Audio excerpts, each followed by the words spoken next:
लोकसभा चुनाव भले ही 2024 में है, लेकिन इससे पहले सत्तारूढ़ पार्टी बीजेपी को परास्त करने के लिए विभिन्न विपक्षी दलों ने रूपरेखा बनानी शुरू कर दी है।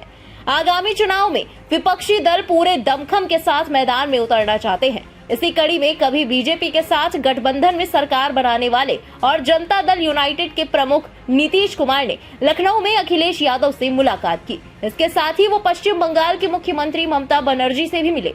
इस दौरान बिहार के डिप्टी सीएम तेजस्वी यादव भी मौजूद रहे। तीनों नेताओं ने मुलाकात के बाद मीडिया को संबोधित किया। इस मौके पर नीतीश कुमार ने कहा कि हमारी बातचीत बड़ी सकारात्मक रही।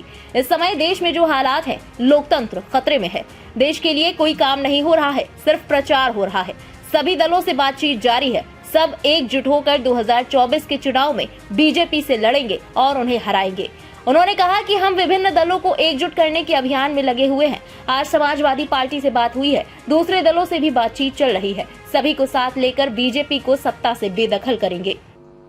देश को आगे बढ़ाने के लिए और जो कुछ भी यहाँ शासन कर रहे हैं, कोई काम नहीं हो रहा है, सिर्फ प्रचार प्रसार हो रहा है।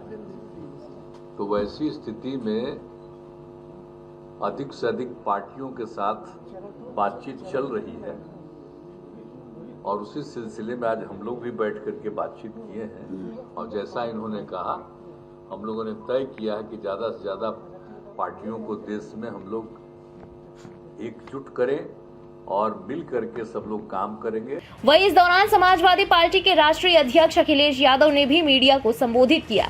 उन्होंने कहा कि लोकतंत्र और संविधान को बचाने के लिए और बीजेपी की गलत आर्थिक नीतियों के कारण किसान, आम जनता तकलीफ में है।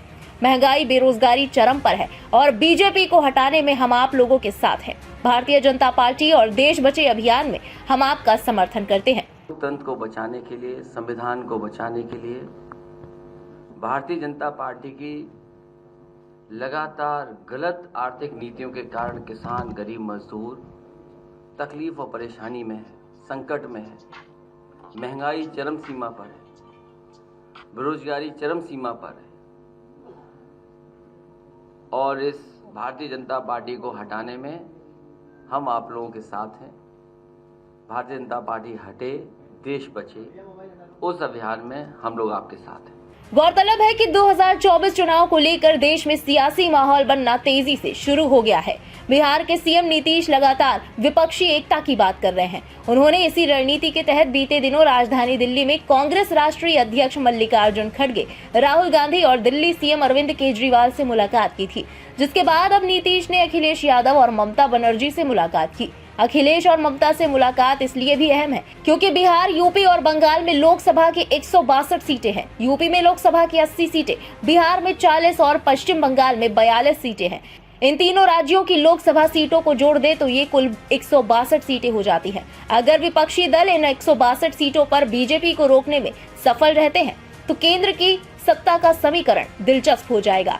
बहरहाल विपक्षी नेताओं को एक साथ लाने की नीतीश की ये मुहिम कितनी सफल होती है, ये तो आने वाला वक्त ही बताएगा। इस खबर के बारे में आपका क्या कहना है, कमेंट सेक्शन में लिखकर अपनी राय जरूर बताएं। देश और दुनिया की बाकी बड़ी और अहम अपडेट्स के लिए सब्सक्राइब करें इंडिया पब्लिक खबर के YouTube चैनल को और बेल आइकन दबाना बिल्कुल ना भूलें।